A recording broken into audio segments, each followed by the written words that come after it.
Guys, manguha tayo ng talbos ng kamote at saka kangkong. Gagawa tayo ng ginataang tilapia, ha? Sarap-sarap. Yan yung panggabi. Alright, ganito lang ito. Paano mo lang dyan? Tutubo lang yan. Ito lang.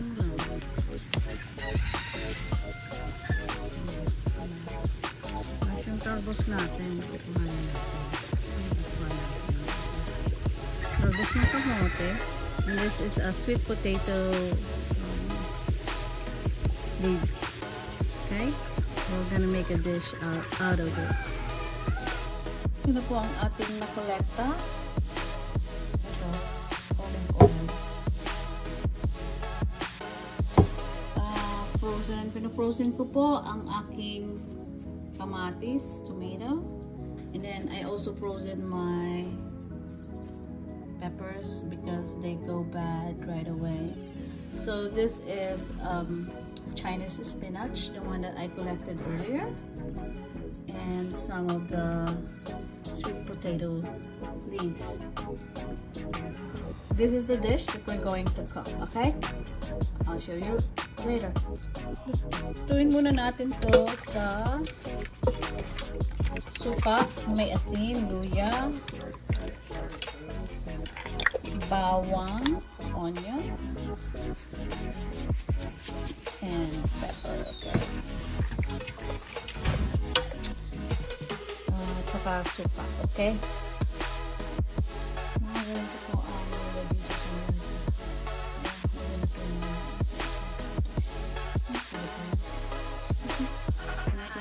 sa bawang. Kaya naman. Meron din pinipili. Ito yung suka namin dito, Great Barrier,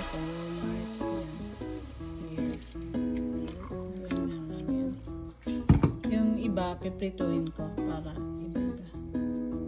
Samahan nyo na rin ng kamatis. Ganito na po ang itsura niya. Parang pinaksil. Tapos lalagyan ko na siya nito, mga gulay, at saka yung gata. Okay? So, ang gata na gagamitin natin, bubuksan na natin siya. Nahalo na.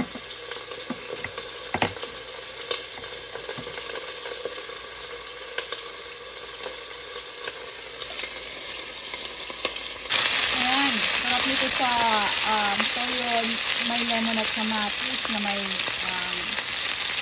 may sili. O, diba? Ayan po, nilagay ko lang ng ganyan. Pinutol-putol ko lang yung kangkong kanina. Saka yung sweet potato.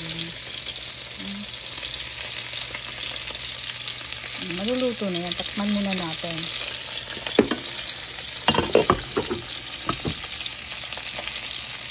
Ayan, ganyan na siya, guys. Lalaki ng sili, oh. Hindi ko na kasi nasa ilalim yung tilapia. Tilapia. Bili natin yung tilapia. Anong tawag dito? Picadillo? Hindi ko sure. Basta ito, alam ko dito, piniritong tilapia. Sa olive oil. Yan, yummy.